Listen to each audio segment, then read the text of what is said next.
welcome to another edition of After the Whistle, Wednesday, October 5th, 2022. We are here, different location. We're not in the studio. Studio's being used. So, variety here. Danny just walked in. Don't mind Danny. We just, filming and all that. What are we in? I'm here, Todd's here. Yep. Bye, Danny. October. It's all, October. Oh man, the school year's first quarter's about to end. I swear. I'm in midway. Midway, yeah. Progress reports coming soon. So I already told some of them kids, don't blame me if your grades aren't looking right. I mean, end of the day, I tell the kids, I don't even control the class. They do. Your production and how you act determines how this class is ran. So. This is true. Very, very true. Man, the production from the Patriots was it looked good, but then I don't know what they were thinking. They had a great opportunity to steal this game, and they went backwards. Got good field position, all that, and I have no idea what happened. I mean, you had two men only throw 21 passes between them. So we got to get Mac Jones back in order. I don't know what actually happened to him. He had ankle. Oh, ankle. He was out with the ankle injury. Hopefully we get him back, but one of them quarterbacks got to do something, though, because this is the game you should have stole from Rodgers if we were going to steal a game with our backup in third string. You see how Rodgers was he wasn't highly upset, but he was aggravated how they won the game because at that level, he's a Hall of Famer, and he knew that game shouldn't have been that close based on what they had out there.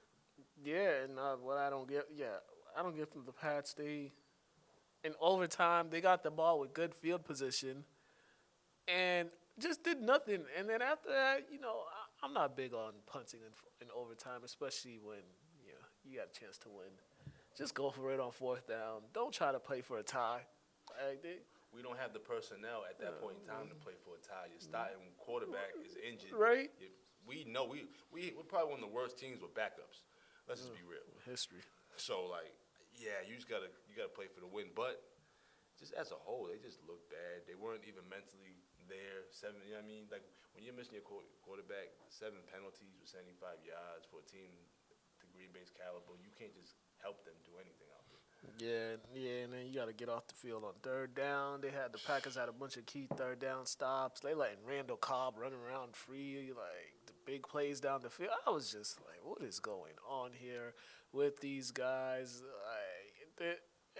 And for the most part, the defense was playing well for the most part, except that last part of the second half. But they were playing well for the most part. It was, once again, it's just the offense and consistency and, the lack of big plays. Yeah, true. And unfortunately, they're going to have to figure out how to make this running game effective, some schemes that'll help them. Just some things that could, I want to say, release some pressure off the quarterback. We don't have great quarterback play, so we have to get it from the mud, man. Get out the mud and start running the ball more. And they were productive running the ball as well. They just kind of, sure they needed to pass, but when you're getting 6.5 yards a carry, I get it, but you got to try to. Should have ran the ball 40 times at least. Yeah, that's kind of what I mean, but I feel like 40 is a little excessive. But for this team, based on what we didn't have out there, you should have kept it on the ground. Yeah, they should have. And they went away from it too late in that game too. It was working, then they went away from it. And the crazy I have no idea. Crazy part about it, we didn't have any turnovers. So this was definitely the game to steal. Yeah. Ever steal a game from Green Bay. Yeah. They had it was right there for the taking. The game was right there for them, and they didn't take it. So on to the next game, which is the Detroit Lions coming in here on Sunday. So let's see if they'll bounce back. It's just the offense is something else right now. I can't even. Yeah, I think I'll be honest. I'm feeling like this year is kind of like a wash. I don't want to say that too soon, but the vibes I'm getting, they don't even know too many inconsistency. All right, so the Eagles are a weird team. They're undefeated, but the last 2 games have been kind of weird. It's like they starting off slow, then they just go on this crazy run where they just score a whole bunch of points, and then that's it. That's all they need to win. Like they were down 14-0 in this one, then they scored 20 straight points, and that was kind of it. Like after that, they really didn't do nothing, and it's just. Yeah. So I don't even know what to make of them because I'm just like, oh, y'all are playing really well, but it's like y'all only play, y'all have these spurts. Yeah, y'all have a spurt. That might just be who they are. Like it might just be one of them teams, kind of like in the league, in the NBA, like that team that goes on a run to beat you almost, every game in the second half. Yeah. They're kind of like that. Hopefully they can get out of that mode, but like that's kind of the vibe I'm getting. But I mean, of course you're gonna win. To be honest, when the opposite team has 5 turnovers, though. Well, this is true. Yeah. Like, the Jags didn't help themselves at all. If you'd have had 2 turnovers, you probably would have won the game. And I love what the Eagles did with their ground game, relieving a lot of pressure off Hurts, rushing the ball 50 times. And we're in this crazy pass NFL. They want to oversaturate the pass, you know what I mean? Yeah. Focus so much on the pass. But if you could figure out how to play, I want to say balanced football, and it wins, you're going to change how the league is kind of looked at. Yeah. Because you can force the pass, like, no different in the league, 3-point ball, but you can force the pass. But if you got teams that are winning, playing logical, balanced football, you're going to have to change, you know what I mean? And with the Eagles, they have a legit number 1 wide receiver in A.J. Brown. So when you got a legitimate number 1 wide receiver, you can just throw the ball anywhere, and you know he's going to catch it. Or if he doesn't catch it, the opposite team's not going to catch it just because you know how good he is. But that's usually a quarterback I'm still on the fence on, even though he's playing really well. Didn't play his best passing the ball this game, but he's playing really well. But I'm still on the fence on that. But you give him a receiver like A.J. Brown, and he could just find ways to get him the ball, which he has been doing to start the season off. Now, I don't think they're going to win many games without him throwing a touchdown. Oh, yeah. You can't have 204 yards in the end toe. Like, come on, bro. You're not Matt Ryan. Yeah, like I said, they're past 2 weeks they just have these set. It was the second quarter of this one. They just scored like the week before scored 24 straight points in the second quarter. Now this one is 20 straight points. So it's like. The couple of y'all haven't put together a full game yet. I want to see how it is. But, hey, so far they're the only undefeated team in the league, so you can't take nothing away from them. Which is so shocking. Very shocking. That whole division is shocking right now because 3 teams are good, and then Washington is just terrible. We'll get to them. We'll get to them later. Where they need to be. Yeah, we'll get to them. We'll get to that team later. Jesus Louise. All right, the Ravens, they pretty much tricked this game away. They tricked it away. And what I don't understand with the Ravens late in that game, all right, you go for it on 4th down, which I did not agree with. I thought you should have kicked the field goal, and so you go for it. You make a terrible play call. I don't even understand what that play call was. You get an interception. Now they get the ball from the 20, and they can march down the field and use up all the clock, and then boom, that. The Ravens coach, he makes a lot of weird game-changing decisions, and this was one of them. And you could see one of the players wasn't happy. Marcus Peters is yelling. They went back and forth after the game was over. But yeah, Ravens coach, ugh. I seen when they were up 20-10, and I said, "Why is Buffalo come back?" I didn't have a doubt in my mind that Buffalo wasn't gonna come back. I didn't even feel the Ravens was gonna win. Just the way they play, the coaching staff, their schemes. Granted, I don't like how they're using both of these quarterbacks. Granted, Dobbins had 2 more rushes than Jackson, but how you got to relieve some pressure off these quarterbacks. The usage rate is crazy. It's a little ridiculous. Granted, Allen, he's their leading rusher again, but there's no reason why your quarterback should be having more attempts than your running backs who get paid to help you move the ball, move the chains. You know what I mean? Yeah, you would think, right? You would think, honestly, you would think. You would think, but yeah, and for the Bills, they look so good the first 2 weeks. Then it's kind of like they've kind of came back down to earth the past couple of weeks. The teams are starting to kind of figure out how to slow down their offense. There's always that aspect of Josh Allen just running the ball or scrambling around. That's always going to be there with a quarterback like that. But once again, he is a quarterback, so him doing all that and taking the hits because he doesn't. He's a big quarterback. Yeah, he's a big dude. He's not sliding on you. He's trying to run through you most of the time. He might slide occasionally just to be pretty, but like he's really trying to run through you for the most part. But Yeah. the Ravens really Trick the game away. a donut in the second half. A donut. A donut, not even a field. And that's what I mean about like when you have your quarterbacks doing everything. Your quarterbacks aren't like, one of them is, but the other one, like Jackson's not a 230, 40-pound running back, bro, that can help move the chains. Yeah. He runs when there's nothing else out there. So you're always putting these guys at risk, and they got to learn from experience. Last year, he fell apart towards the end of the season. That's why I have issues with their coaching. From head coach to offensive coordinators, there's a lot of terrible decision making over there. But when you have a superior athlete who's really good at playing quarterback, he kind of relieves a lot of that. But yeah, Harbaugh and some of those people on the coaching staff, they're just I'm still baffled at the field goal, not the non-field goal they didn't attempt. I'm just like, take the points. A lot of their late game management. That's what a lot of these got to go back to doing. I don't know how they do it in football, but like I feel in the practice you probably do like end of game situations. Yeah. So I think everything needs to go back to focusing on that because some of the end game situations, decisions they making are a little ridiculous. Ridiculous is an understatement. Okay. Oh, Monday Night Football. I don't know why the 49ers, whenever they play the Rams, they just always have their number. Granted, they wish they should have had this in the NFC Championship game, but my goodness. Yeah, the Rams need another wide receiver.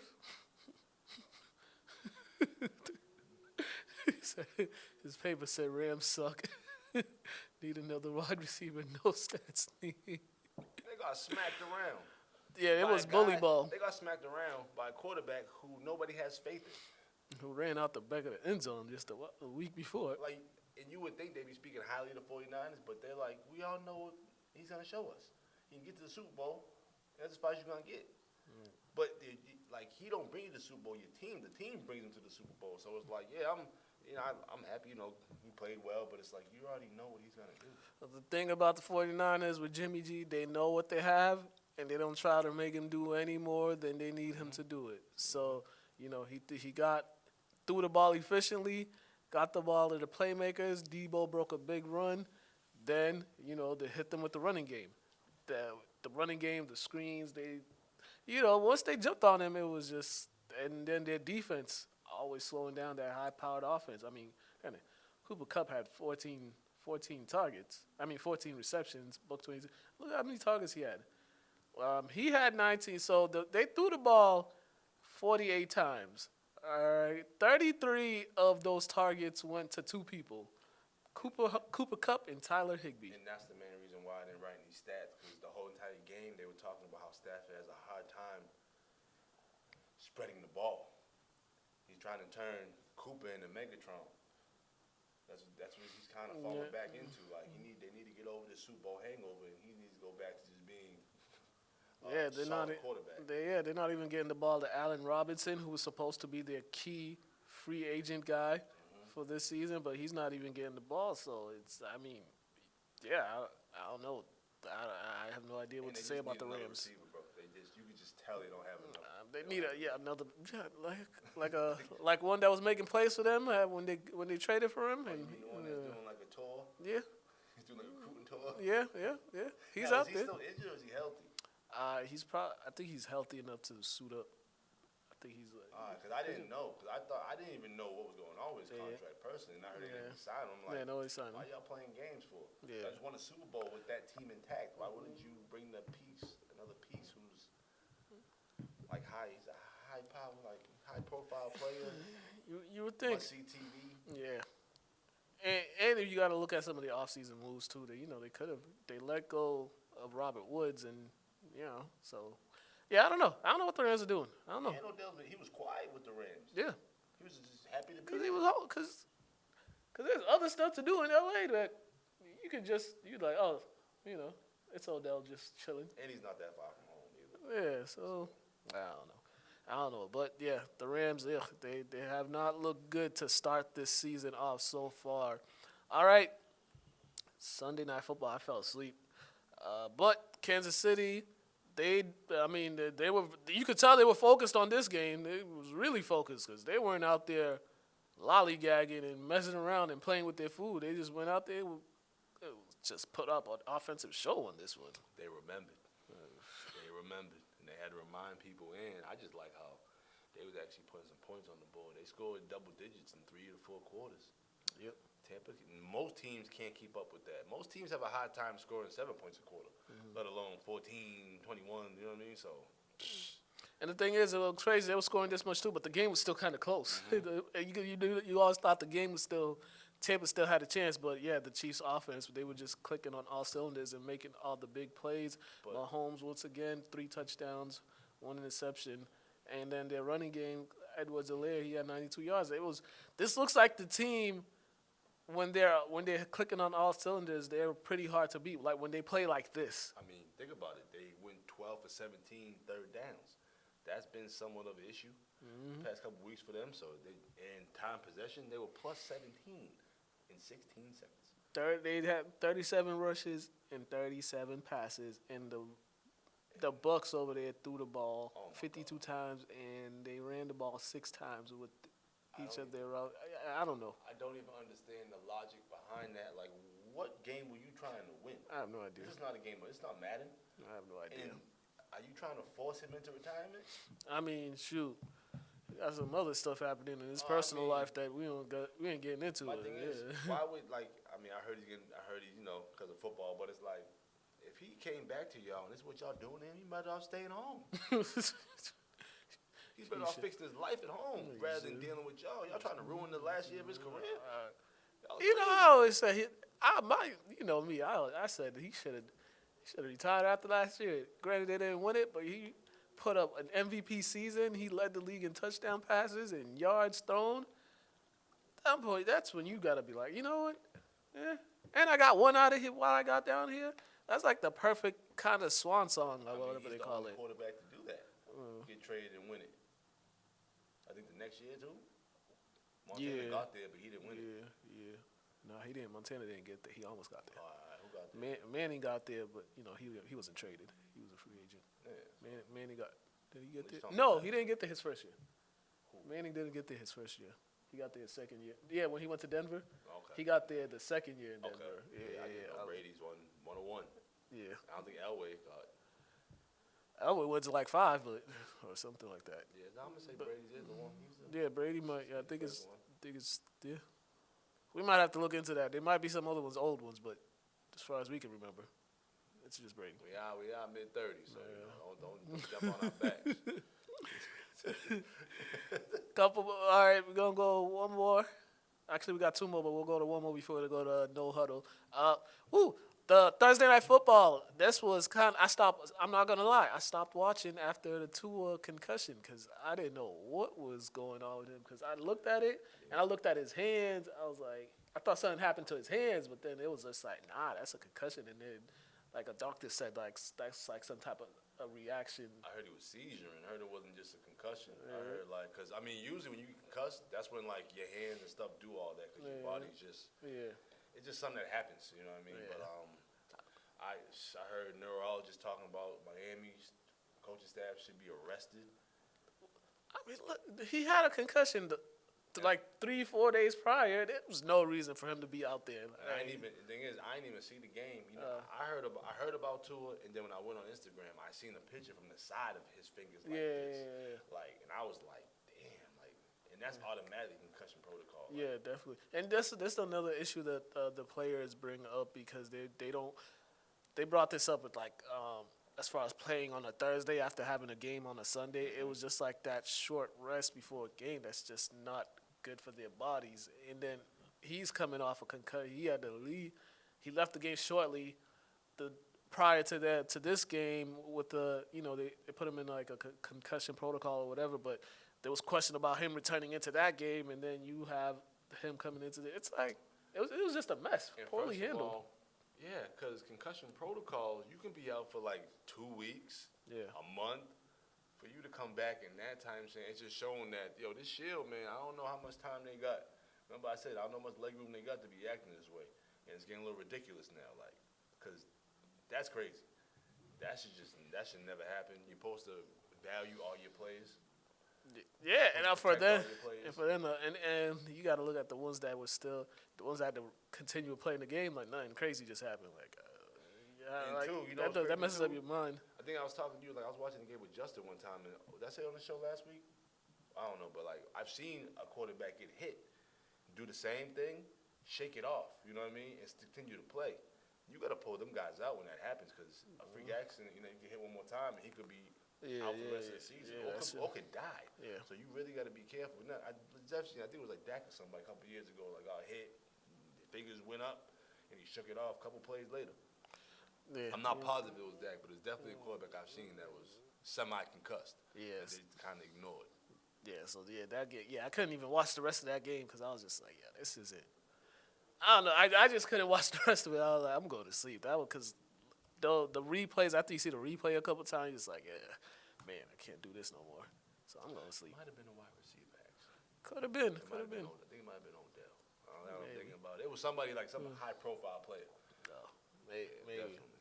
All right, we going to go to Craig for the Fantasy No Huddle. He's going to tell you who to start, who to sit for this upcoming week. Once again, I won in one fantasy league, and then I just happened to lose to my brother in another fantasy league, which I'm not doing well right now in that league, so I need to get it together. But No Huddle with Craig, then we're going to come back, one more football take, and then we're going to talk about some other stuff.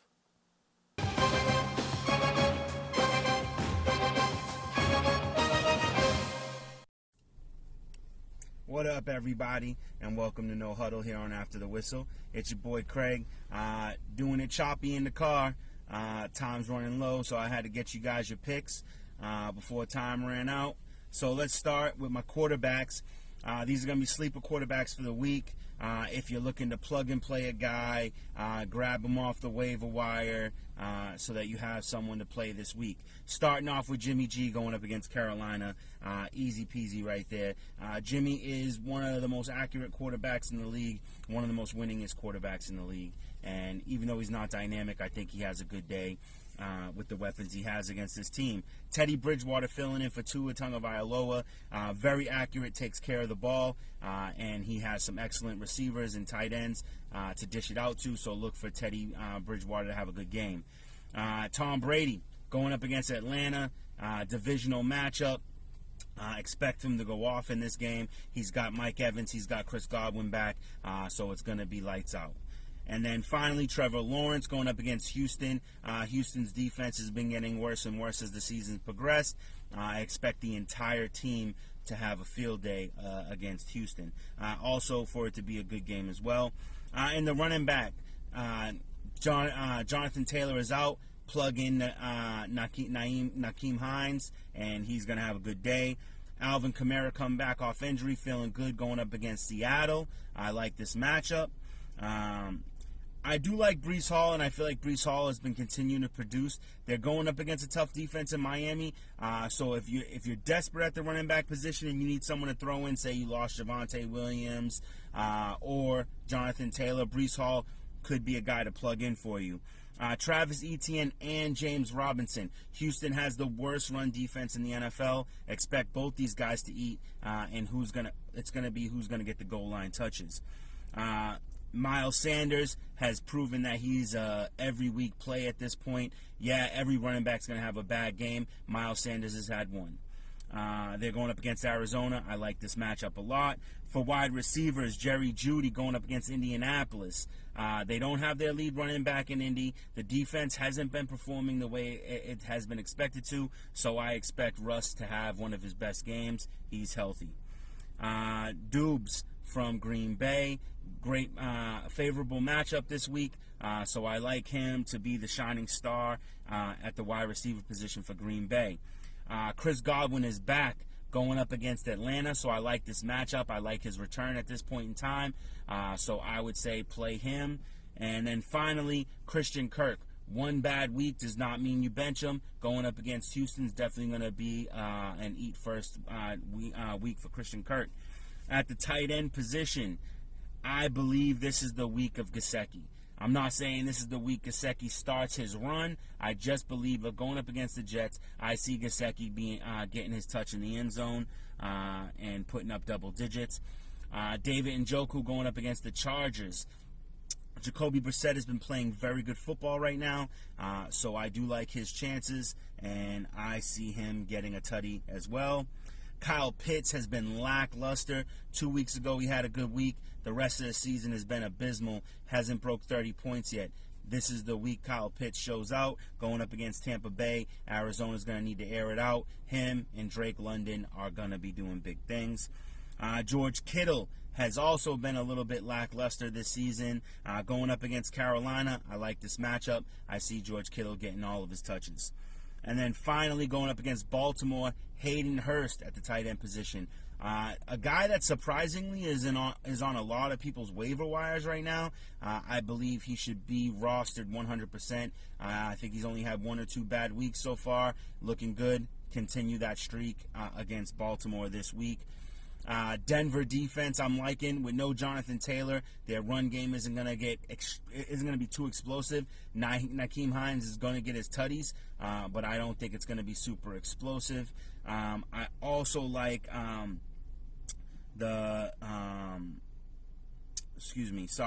like Cleveland's defense. They have a favorable matchup as well this week, so I would put them in. Not Cleveland. I'm sorry, Tampa Bay. Tampa Bay going up against Atlanta. I like their defense this week. Not Cleveland going up against the Chargers. That's all I have for you this week, and best of luck to you. Until next week, see you on No Huddle.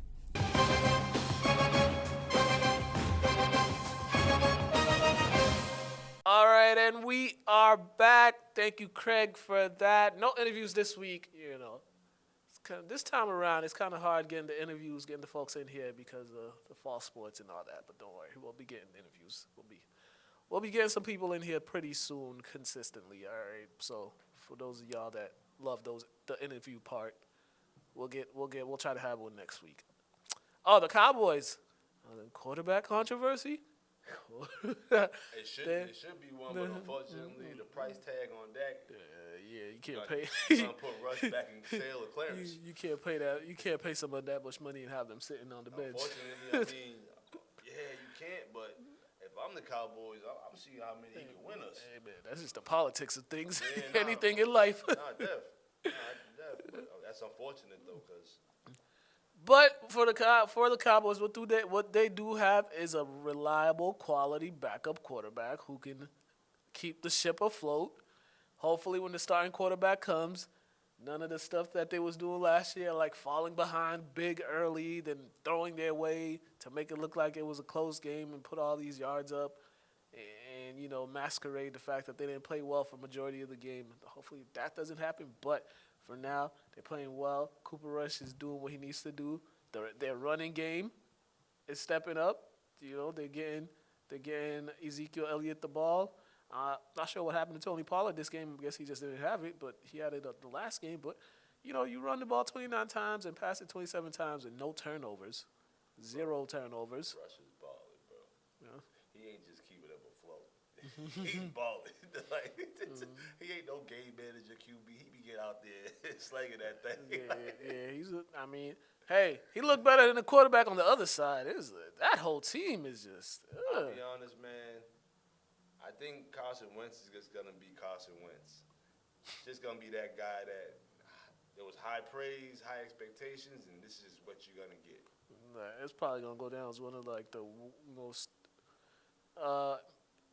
biggest fall off for a starting quarterback in probably league history because he just went from it wasn't even it was just I didn't just like that.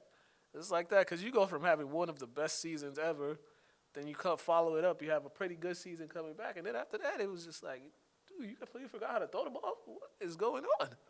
Some of the things you kind of forgot how to be professional. You didn't want to battle for a spot. That's just kind of how it goes in the pro world. Like there's certain things he just felt like maybe entitlement. I don't know, but unfortunately, the production isn't showing how he feels about himself. Yeah, right now they're the worst team in that division. Everybody in that division is 3-1. They're 1-3. I think they've lost to They've lost to 2 division foes already, so they're going backwards. But that division looking like it's going to be a tough one. And kudos to Dallas for actually keeping the ship afloat because it looked bleak after week 1. It looked bleak, but here they are at 3-1. And now Memphis, please. But you know the crazy thing about this?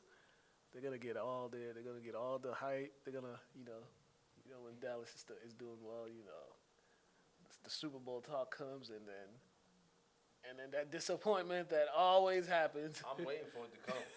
I'm waiting for it, but I feel like, unfortunately, man. Yeah. Like I felt like didn't Dak he rushed himself back? Because I heard he said he wanted to play. You want, yeah. So I'm like, are you like trying to rush yourself back so he don't steal your shine, or you need to realize that end of the day you guys are part of the same organization. If he wins, you win.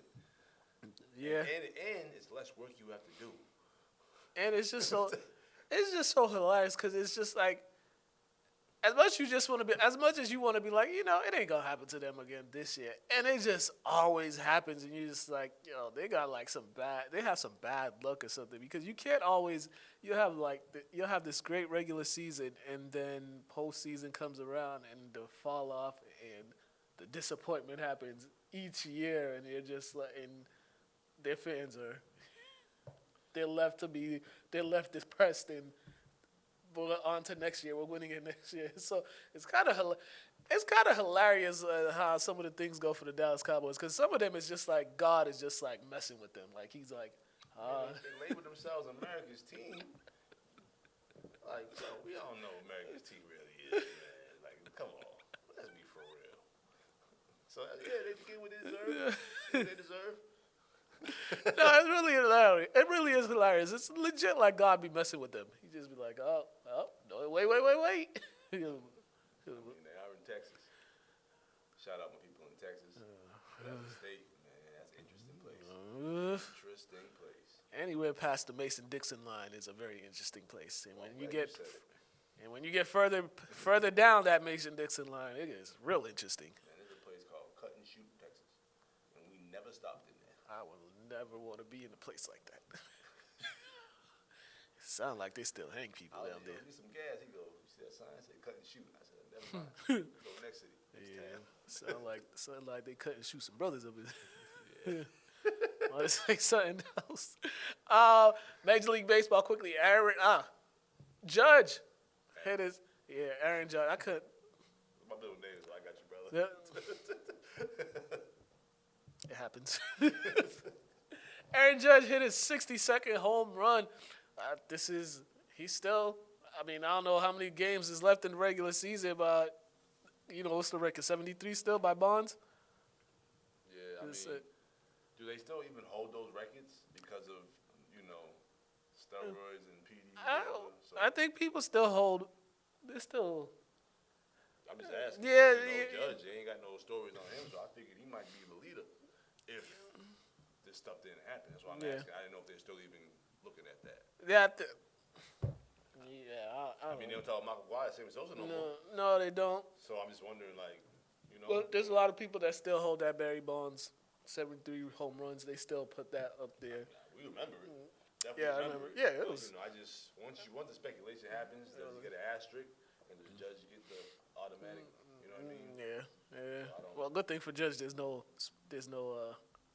news coming out about him doing anything because I don't. He already too damn big anyway. I was gonna say he don't need to none of that. Yeah.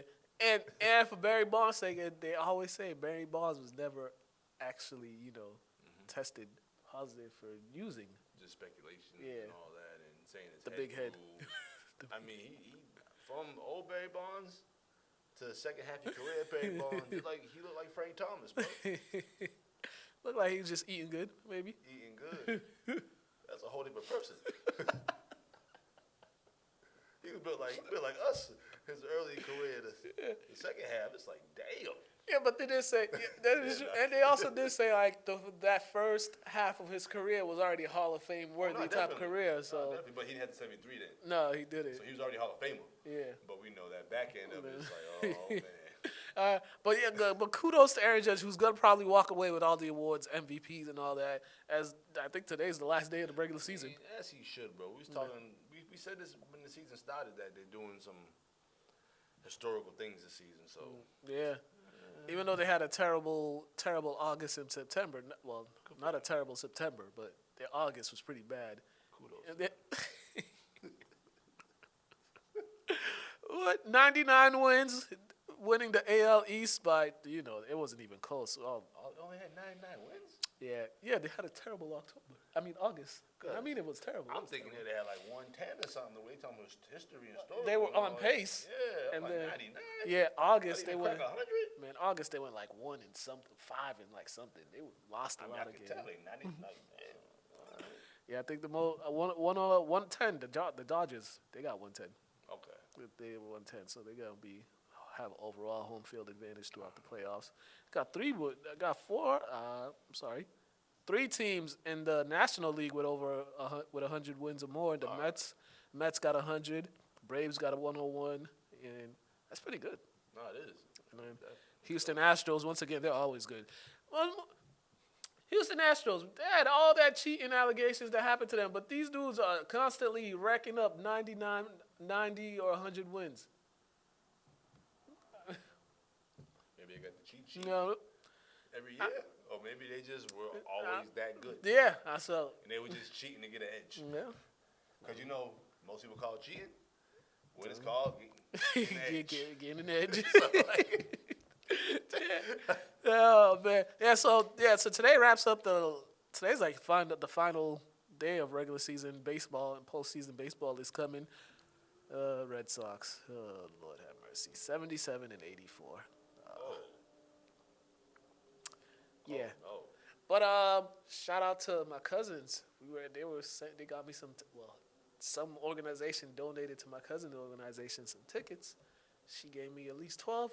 Was able to send some students to the Red Sox game. One of the teachers too. last night? No, 2 days ago. Last night got rained out. No, 2 days. Okay. 2 days ago. 2 days ago. It was had about like 6 students, and then one of the teachers, the Spanish teacher, Mr. Grulon, Okay. gave him the rest because he told me he usually takes like people from his church and Nah, that's dope. Man. yeah, That's like dope. some of the kids from his church or members from the church that never experienced that. So he was able to. That's Yeah, dope. they were able. He was able to get like six to seven people from his church to experience the Red Sox game, along with his son and all that too. So That's dope, man. yeah. So it was shout cool. out your cousin, man. Yeah. There's more tickets you want to throw on us. We glad Yeah, to hopefully. take free stuff. Hopefully they do it for the Celtics. Cuz I'll call you later. If the Celtics donate, holler at me. If you need me, I'll be your second resort. Send me emails. Call Papa Twist. Papa Twist, what up? You know. Oh man, let's go to high school sports update. Okay. Oh man, it was some crazy. Well, Friday, Bishop Fenwick and St. Mary's played a crazy game, double overtime. Last year, St. Mary's went to Bishop Fenwick and won in overtime. This year, Bishop Fenwick came to St. Mary's and won in double overtime. Wild game. A lot of energy was restored. Tired players, hurt players. People was out there giving it all. So normally we don't have the opposing coaches on this segment, but since the game was crazy, this will be the first we put the coach from. No, I've done this before. This ain't the first. Don't listen to me. Coach David Woods from Bishop Fenwick talked to me after the game. Check this out.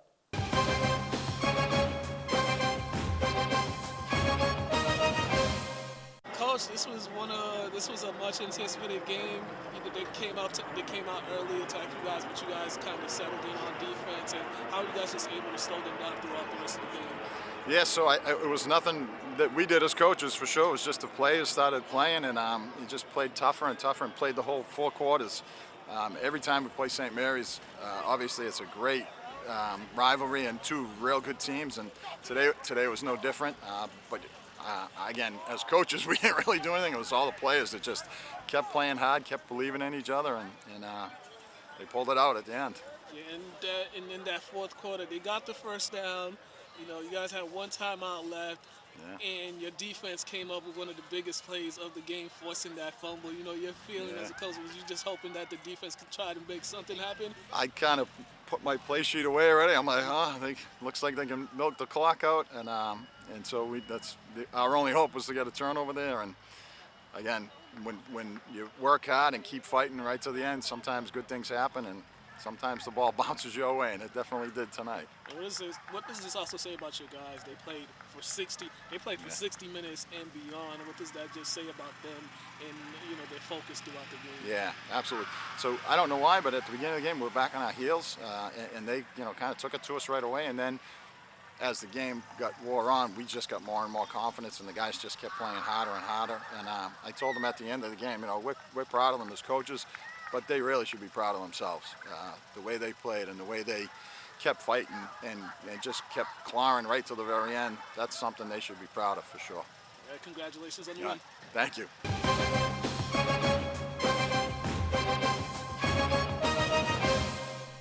All right, and we are back. Thank you, Coach, for that. Oh, it was also cool because we never know who's watching or stuff like that. I think the athletic director from Fenwick, because he saw me on the sidelines, because I was roaming the sidelines, and he was just telling me, he's like, the kids really loved the videos and all those highlights and stuff. And he's like, you got really good angles. So, thank you. I was like, I didn't know y'all watched. So I was like, appreciate it. So shout out to the AD. Yeah, shout out to the AD. Yeah. How long you been in there? Who? The AD. I think he may have just started, because I know, because I remember I was reading in the newspaper, they was like in transition, and I think he might be new. Some trash ball them L's used to catch. Oh.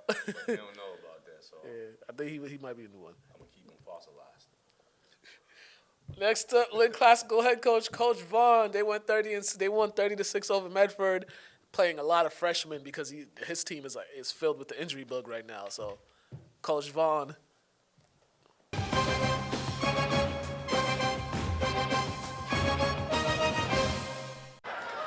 All right, Coach. I know your team has been going through it with some injuries, but you gave some guys opportunities to step up for you guys and help you guys win. And how do you like the way they did that for you today?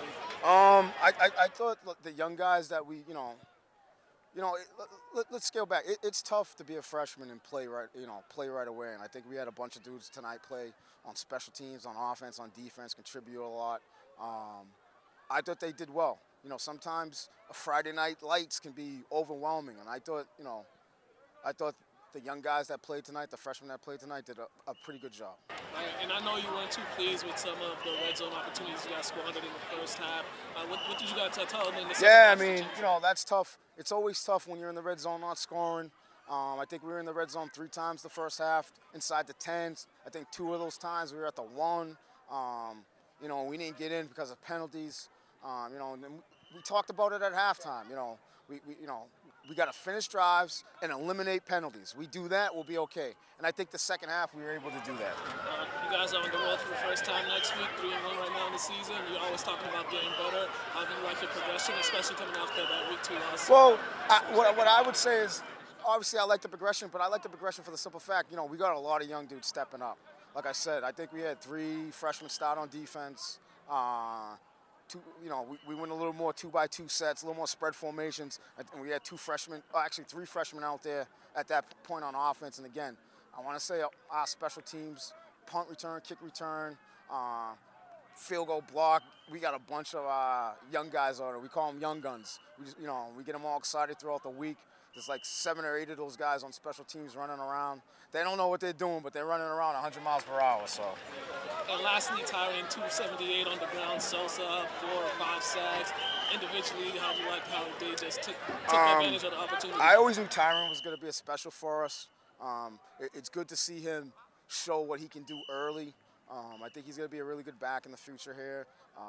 Right now he's going to be the guy that we're going to depend on in the backfield. So we're excited for him, and I'm happy for his performance tonight. Congratulations on the win. Thank you. Appreciate it.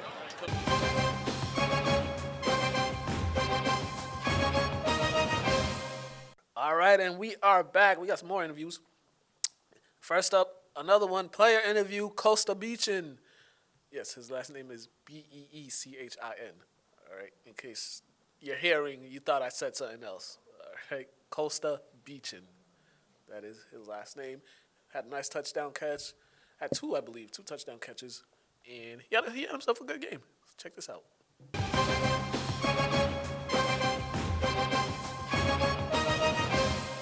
Ready? Yes, sir. All right, man. It looked bleak right late in that fourth quarter. It did.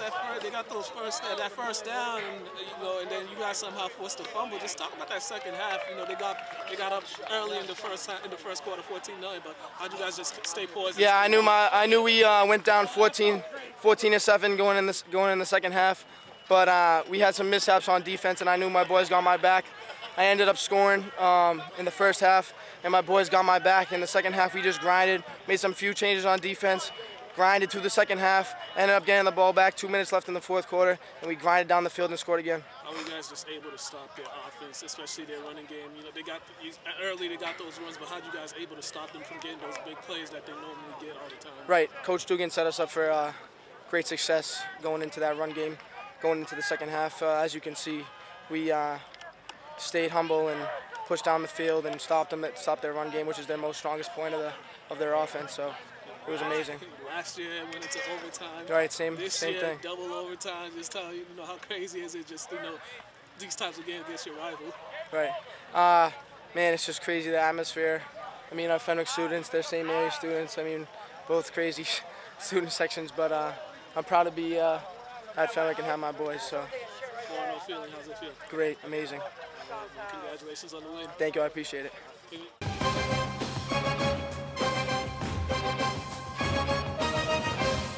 And we are back. Okay.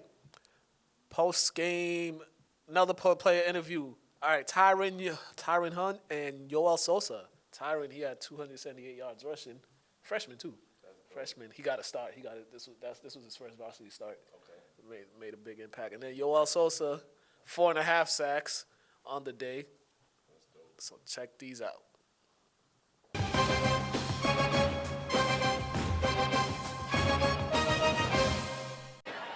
All right, fellas, both of you had big games individually on offense. Sosa, you had 4 sacks. He was all over the game. What was you seeing out there on the defense?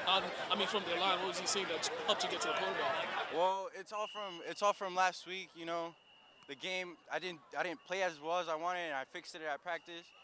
And yeah, I just came out here and executed. Tried my best. For you, Tyron, 278 yards rushing, stepping in. Matt wasn't playing today. You guys got some injuries, but you stepped in. What was your nerves coming into this game, knowing that you was going to get the shot? Just execute, nothing to be nervous about, just put in the work, run the ball hard. That's all you have to know, feel me? In the first half, you guys only had 8 points, got a couple chances to score, then you scored. What changed in the second half? What you guys been doing? We just talked about it. We should execute more. We should have way blown them out. So blocking was key this game. But there's still little mistakes. Not every game's perfect. So. For you guys, 3-1 now in the season. You guys are on the road next week. How do you like the progress this team's been making as the season going on? Coming out after that loss to Peabody, you guys really have stepped up after that game. Well, we just had to come and work hard every day at practice. Because every team's different, and we have to just adapt and get better. 24-hour rule. Just after a win, focus on the next team. All right, guys. Congratulations on the win. Thank you. Thank you.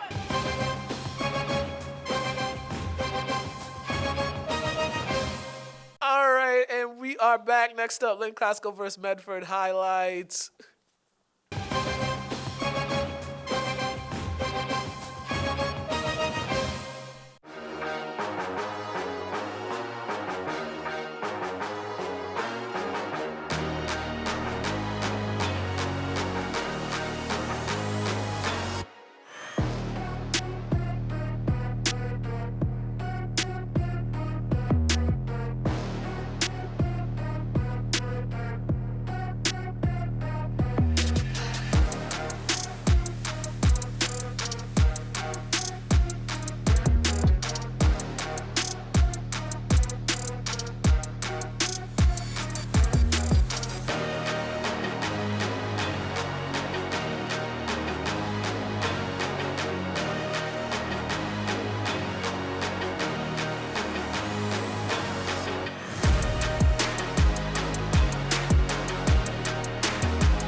are back. Lastly, Fenwick versus St. Mary's highlights. Check these out, and then we're going to come back and wrap this thing up.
Okay, and we are back. All right, we've reached the last part of our show. We're just going to run through this part. The pick'em. I still haven't tallied up this. I keep telling y'all I'm going to tally them up. Eventually, I'll do it. But I think I did all right last weekend. I think I was all right. Okay, first up, Thursday Night Football, Colts, Broncos in Denver. I'm going to go with the Colts because, no, I lied. Jonathan Taylor is not playing, so I will go with the Broncos. Yeah, thank goodness I looked at the injury report. Running back. Giants, Packers. Pittsburgh, yeah, we're both going with Buffalo. Yeah, please do. Say Pittsburgh name. Chargers at Browns.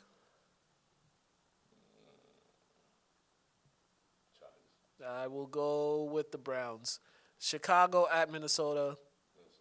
I'm going with the Vikings. We don't go against the Pats.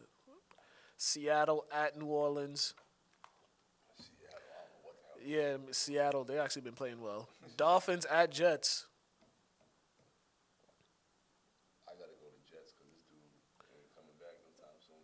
Yeah, the Jets. Their defense actually has been really playing well. They've got 7 interceptions so far to start the season to lead the league. The milk catcher back. My God. I'm gonna leave. Snagging that thing. I'm gonna leave that alone. Bucks, Bucks, Falcons. Oh, Buccaneers. I'm gonna go with Tampa, Tennessee, Washington. Ugh. Tennessee. Yeah, I'm going Titans. Houston, Jacksonville. Jacksonville. Yep, I'll go with the Jaguars. San Francisco, Carolina. Baker is trash. Yeah, I'm going San Fran. Me too. San Fran. Dallas at Rams. Dallas. I'm gonna go with the Rams. They play good at home for some reason. Philly at Arizona. I'm with you on that. I think the Cardinals gonna win this one. Bengals ball at Ravens.